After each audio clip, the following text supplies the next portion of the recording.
Hey, brothers and sisters, Scotty V here. I want to go ahead and talk to you a little bit about what came out from National on May 5th. This right here is a mimic to a point and of sorts of what Tyler Vasseur from Minneapolis, Branch 9, I believe, was saying. We have an issue when it comes to accountability within our union. If it were any one of us that was in that national seat as president representing the city letter carriers of this country, I truly believe that those charges would have been found guilty based on the Weir report. The evidence truly was damning, especially when it came to testimony of the actual victims. And you can see it right here. And it says, update to the charges received by NALC Executive Council against Renfroe. And it states that for the charge of alleging neglect of duty, the NALC Executive Council found President Renfroe not guilty. How are you not guilty? I want to know. Somebody explain to me how this man is not guilty. He did not show up to the rap sessions. The individuals that were putting these rap sessions on expected him to be there, to speak, to give information, to clarify. He failed to do that. And in many different instances, other individuals had to go ahead and pull an audible to try and fill that time for our members. That is a disservice and a disgrace to that seat. And it's the disservice to all of us, the city letter carrier. Plain and simple. Charge 2. Circulating false or misleading statements about an NALC officer. If you read the Weir report, you're going to see exactly what this guy did to Mr. Henry. Look, I don't know very many people in National at all. I do know a little bit about Renfroe. I've spoken with him back in 2016. He seemed like an okay guy. But some of the worst things are being done behind a friendly smile and a handshake. We're people. We tend to know when BS is there, but sometimes you got people like him that are just a little bit too good at hiding the ugly truth. You don't say what you said about a married man and then almost cost him his marriage, and then completely ignore his pleas for a meeting to take care of these issues. That's just wrong. Like, where is your integrity, sir? That's exactly it. You lack that integrity, and you can't blame the alcoholism because it was brought up to you by Fred Rolando and other members of staff. The Weir report brings this up. It brings it into the light. Fred Rolando, you are wrong for hiding this man's problem from us, the general membership. You knowingly and willingly allowed this man to climb the ranks and then groomed him to be our next president, and you didn't do very much to force his hand, to get him help. You didn't disclose to us the potential ramifications of having such an individual here that led to this Weir report and all these charges. I give you credit, though, for stepping up when he wasn't able to. I do. And once again, I feel for Brian. It's not easy to overcome an addiction. And it doesn't matter what that addiction is, because truly nobody asks to be addicted to anything. Like, I understand. But what I don't understand is that if it's constantly coming out, how can you be so naive and dense and turn a blind eye to something that's going to affect more people? I get it. Addicts don't understand how it affects other people around them. But at the same time, if it's being brought up to you, don't be narcissistic. One of the best things a person can do is admit that they need help, because that is always the first step in getting recovery and getting better, getting healthy, is admitting you have a problem and then seeking help. It's not weak to say that you need help.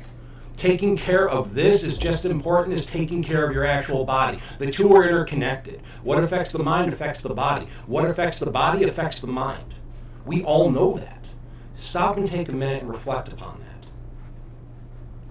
And the next charge, conduct, impaired driving after hours in an NALC vehicle.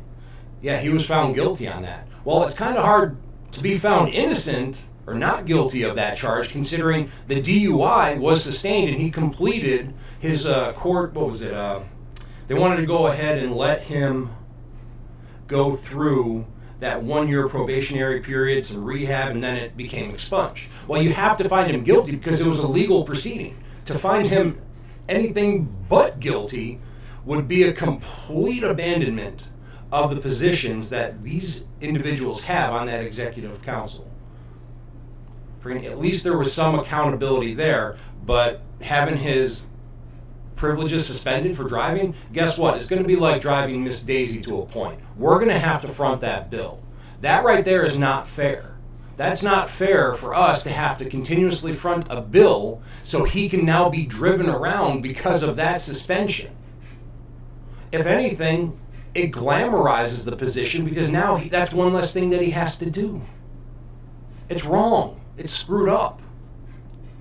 The last charge, alleging abandoned position and dereliction, neglect of duty. They found him not guilty. When it came to sitting down with the Deputy Postmaster General and the Postmaster General talking about the economics of our benefits, there was nothing there. It was, once again, it's all in the Weir report. It doesn't bring up, they're not talking about the fact that when they were sitting down trying to talk about it, that Barner had no starting point. And while Renfroe was gone, Rolando did step in and help. And Fred, I give you kudos. I appreciate it. The membership appreciates it.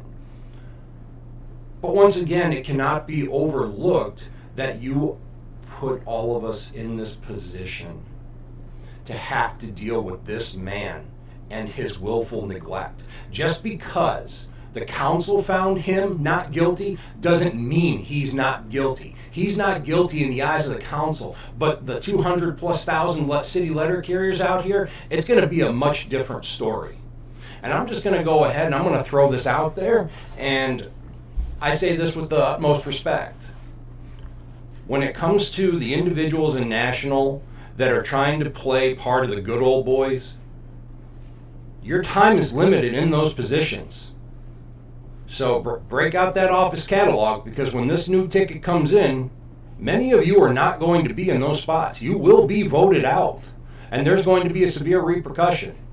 So I would highly suggest that the repercussion of you losing your position, get ready for full retirement. Go do something else. Stop peddling the good old boys around and having all of us front the bill for that crap. It's wrong, it's dishonest, and it definitely does not create more trust. There's also a little movement that's been going around somewhat underground that people are talking about getting out of the union. Well, for every person that gets out of the union, that money right there goes towards your local branches, and that right there is also part of your representation. Without that money, it becomes difficult because the branch has to pay for Formal A costs, because the majority of supervisors will not settle even the littlest of things, like an AWOL charge. That's little. Just because you were late and they want to put you in as AWOL, or you decide to go ahead and call in for a day because you're sick, or you have a child that's having an issue, an emergency annual submission, guess what? They're going to mark you as AWOL. Well, most of them aren't going to settle it because they marked you as AWOL. So you're going to have to appeal to the second step. You're going to have to go to Formal A. Well, the branch has to cover that cost, and without that money, it makes it far more difficult. And if branches start losing money, we're going to start having more mergers. But if that amount of money and the amount of membership continues to decrease and there's far more mergers, we're going to be spreading ourselves even thinner than what we already are. And it's hard enough that we're already being walked all over by management, especially with the B teams, because in my region, we're over 500 arbitrations backlogged from what I was told. And I believe that. I talk to an arbitration advocate, for our region every so often, and he tells me what's going on. He's trying to pre-arb as much as he can based on his time and availability, and I give him credit. I give him kudos. Anyway, this right here is also a plea to all of you that are out there and willing to listen to what I have to say. Do not take yourself out of this fight. Please continue to pay your dues. We need to go ahead and put up that united front to get these individuals out of positions of power that are putting us in a position of submission. And that's not just submission when it comes to getting the job done, the TRAP process, the covert surveillance. That's just the few to start. We have to pull together. We need to have that united front. And it's like Corey says, there is a new ticket coming. Help is coming. And we will have a significant change within our union. But that change involves all of you out there, every last one of you, every man and woman that is in our union. Please, rally your brothers and sisters. Don't be afraid to fight.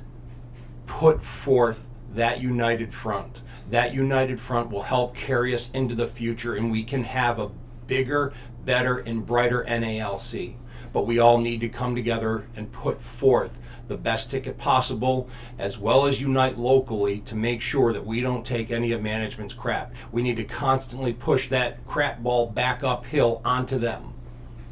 Like Corey says, all of us create this fist collectively. Listen to what JB says on arbitration. He likes to be that foot that's on management's throat when it comes to the grievance procedure.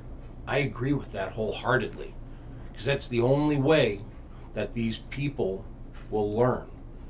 That's the only way we can stop their arbitrary decision making that violates the contract maliciously on a daily basis. Anyway, that's about all I got right now. There's hope, and you are part of that hope. We will get through this, and let's see what happens at the convention in Boston. Anyway, Scotty V out.